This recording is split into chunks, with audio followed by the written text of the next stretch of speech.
Alright guys, so yesterday we talked about creating ratio tables. Today what we are doing is we are finding missing values in ratio tables. So the table is actually already made and we're just filling in the missing values. Okay, so to do that, the first thing we're going to do is we're going to find the unit rate of the table. Okay, and that's the same type of unit rate that we've been finding all unit long.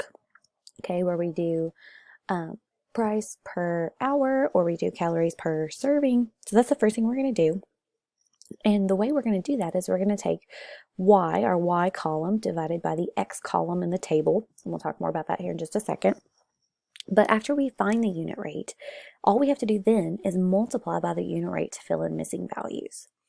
Okay, so on our ratio table, and we're going to graph ratio tables here in a few days, it's important to know that the first column is always our x values, and the second column is always our y values. So when we're finding the unit rate, we're taking the y column, which is the second one, divided by the x column, which is the first one, okay? Which we'll know by writing our rate in words. So for example, for this one, this table is about money made for hours worked.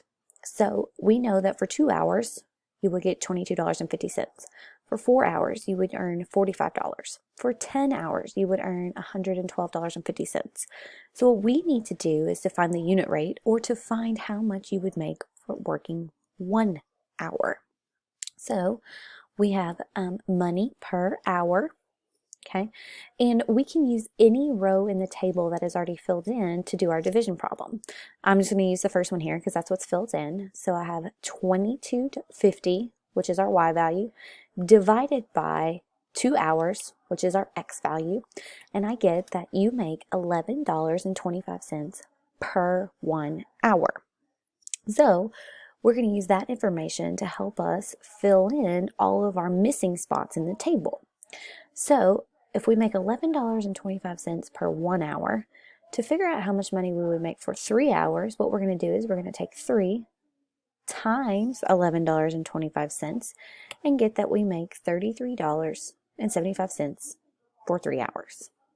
Okay, we're going to use that same type of situation for our 5 hours. To figure out how much money we would make for 5 hours, we're going to take 5 hours times $11.25 and find that we make $56.25. Now remember, in this unit, we can use our calculators to help us do our calculations. Now, our last row is a little bit different because we're actually looking for the hours. We don't know how many hours we worked, but we know that we made $135. So to figure out how many hours we worked, we're going to do a little work backwards. We're going to take $135 divided by $11.25 and get that we worked for 12 hours. Okay, all right, now we're going to do the same types of situations, except for example 2, it says that this table represents calories per servings in a bag of Glazed potato chips. So we've got to find, number 1, the unit rate. We've got to figure out how many calories are per 1 serving. I know that 4 servings would give me 232 calories, and that 9 servings would give me 522 servings. So we've got to figure out the unit rate. Okay, that's our X, that's calories per serving. Okay, and again, we can use any row that's filled in completely. I'm going to use this row here because it's filled in. So we have 232 calories divided by 4 servings, and we get that 232 divided by 4 leaves us with 58 calories per 1 serving.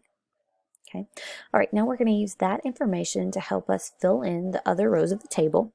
So for our first row there, it says for 1 serving, how many calories? Well, we just figured that out with our unit rate. Or we could say 1 times 58, okay, is 58 calories.